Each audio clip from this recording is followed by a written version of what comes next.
Hello Genius, welcome back to the series of Top Picks of Mathematics HS 2024.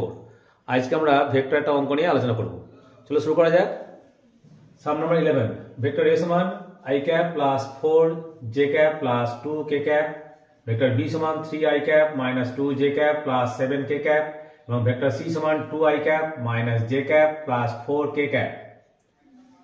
একটা vector d নির্ণয় করো যেটি vector a ও vector b উভয়ের উপর লম্ব এবং c ডট d ভেক্টর সমান 18। তাহলে আমাদের কি করতে হবে? একটা ভেক্টর d নির্ণয় করতে হবে। তার ফার্স্ট a ক্রস b বার করছি আমরা।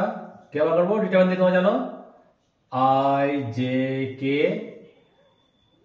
1 4 2 3 minus 2 7। আমরা ফার্স্ট রো ওয়াইজ এক্সপানশন করছি।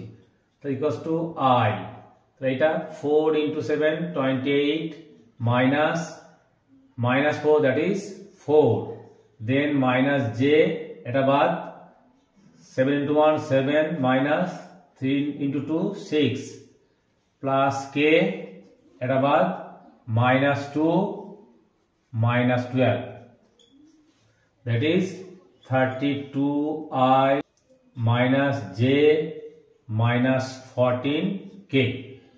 তো কি বলা আছে? d ভেক্টরটা a ও b ওভার উপরে লম্ব। তাহলে প্রশ্ন অনুযায়ী d vector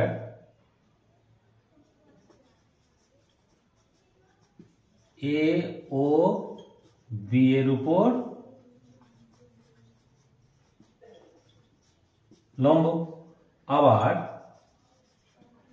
a cross b টা কি? ওটাও a ও b ভেক্টরের উপরে লম্ব। তোমরা জানো যদি a একটা a হয়, এটা a এটা b, এদিকে a ক্রস b, ঠিক আছে? তাহলে কি হলো? d ভেক্টরটাও এর উপর লম্ব, আবার a ক্রস b টাও এর উপর লম্ব। তার মানে কি হবে? সমান্তরাল। দেয়ারফর d ভেক্টর ও a ক্রস b ভেক্টর দুটি পরস্পর সমান্তরাল। তোমরা জানো দুটো ভেক্টর x ভেক্টর একটা আর y ভেক্টর যদি পরস্পর সমান্তরাল তাহলে কি হয়? x ভেক্টর সমান সাম স্কেলার ইনটু আলাদা vector y vector. Therefore d vector সমান lambda into 32i minus j minus 14k।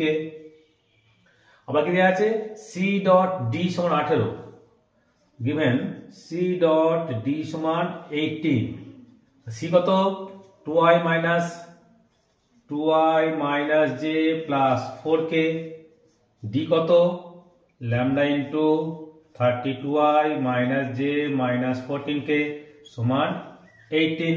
তাহলে lambda into 2 into 32 64 minus 1 plus 1 4 into minus 14 56 সমান 8 equals to কত হলো? 65 minus 56 equals to 18 implies that lambda into 9 সমান 18, therefore lambda equals to 2। তাহলে কি পেলাম আমরা? d সমান এটা একটু বসিয়ে দেবো।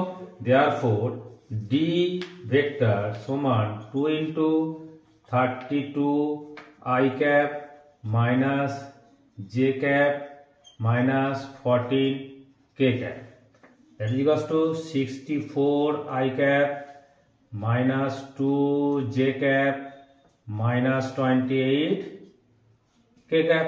এটা আমাদের d vector. Okay, thanks for watching my video.